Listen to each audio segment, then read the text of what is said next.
Hey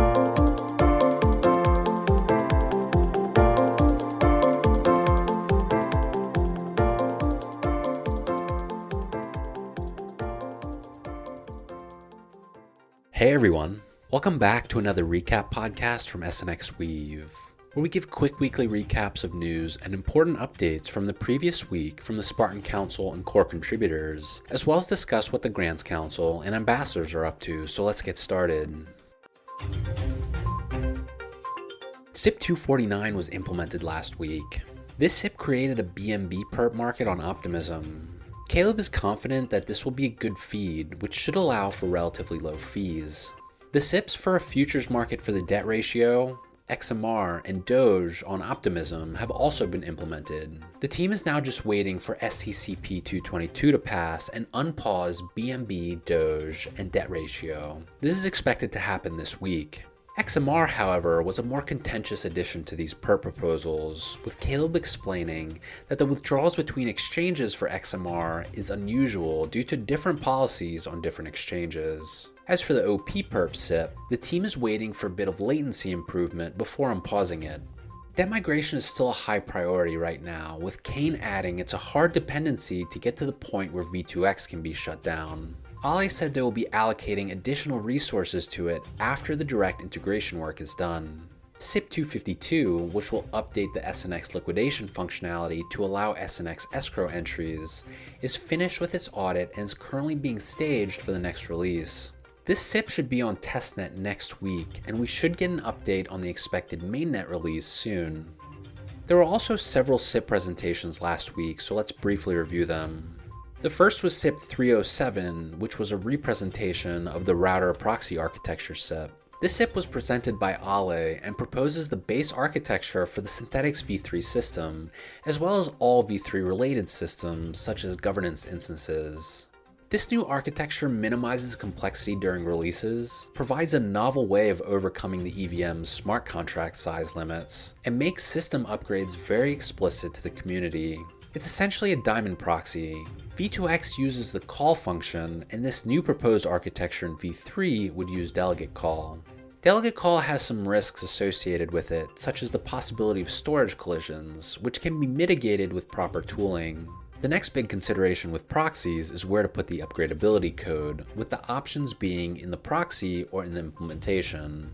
The decision was made to put them in the implementation, making them universal proxies, which makes them very cheap and gas efficient.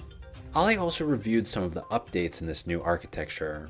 He said the router allows multiple implementations to exist behind the same proxy, which means the entire Synthetics v3 system can exist behind a single proxy and bypass any smart contract size limitations. It also allows for intermodule communication without calls, which is another gas cost reduction. He also highlighted that significant effort was put into easing the developer experience. The next presentations were SIP 302 and 303 for pools and markets in v3. FIF presented these SIPs simultaneously because they describe the staking process together. The goal of v3 product design is to take what V2X does and make it more flexible and permissionless. He presented SIP 303 first for markets. V3 proposes that products and offerings be broken up into several different markets rather than a single blended debt pool. Theoretically, this allows stakers to pick individual markets that they want exposure to.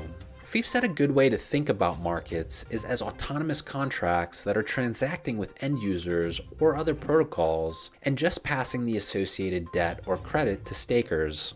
Caleb asked about the scaling features like wrappers, and FIF said those would likely be presented in separate SIPs. Next was SIP 302 for pools. This SIP proposes the creation of pools in v3 of Synthetics, which serve as an intermediary by accepting collateral from accounts and providing liquidity to markets. FIF said, working through the details of markets, it became clear that a lot of users may want a simpler experience similar to what is offered now, where the Spartan Council manages the exposure of each product, which is where the idea of pools comes in.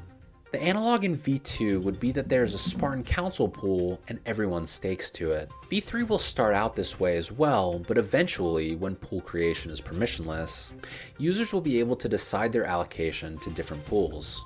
The next presentation was SIP 270 to add a Eurosynth on Optimism.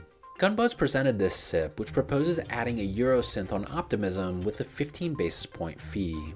There's already a demonstrated use case for Euro on Optimism, so we should see a vote on this soon.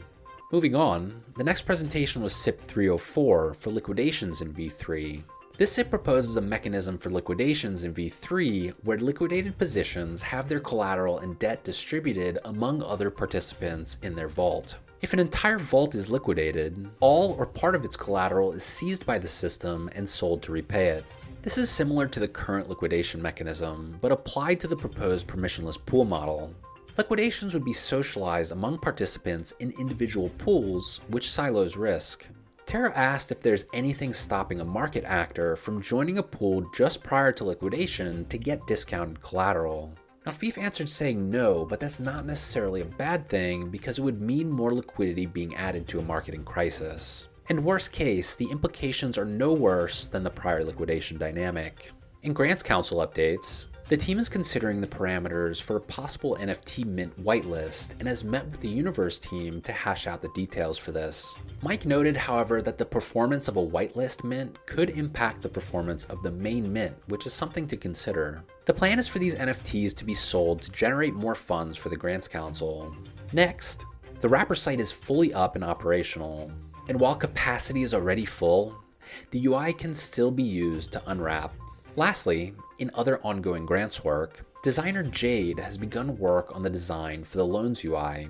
The writer for the NFT lore is working with the team's feedback to update the different storylines. And Alexander created an ad to attract content creators to create videos and be paid retroactively. Go check it out on our blog post. In Ambassador Council updates, the team hosted another Spartan Space last week and had Lyra Finance on again. We got to hear from Mike, Nick, and Cody. Mike is the co-founder of Lyra along with Nick and has worked with Synthetics previously as a contract engineer. Nick had a background in equity options before making the jump to crypto. Cody leads growth and community initiatives at Lyra and previously worked with a number of traditional startups. As an overview, Lyra is an L2 native options protocol in AMM that allows users to buy and sell options with SUSD as collateral. Mike said the biggest reason they chose to build on Synthetics was that they could delta hedge via Synthetics to manage risk for liquidity providers. Nick added to this, saying risk management is fundamental to any options design. As a result, they are able to offer the most complete options experience on-chain.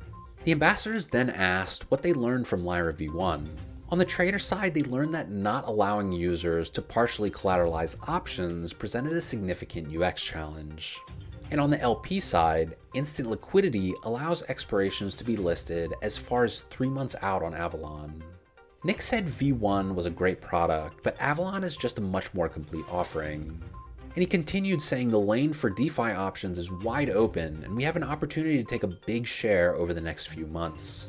The ambassadors also asked the guests why Lyra changed the terminology from AMM to Market Maker Vault, and they said it was because LPs typically provide paired assets and have to manage liquidity while being exposed to price fluctuations in that pair.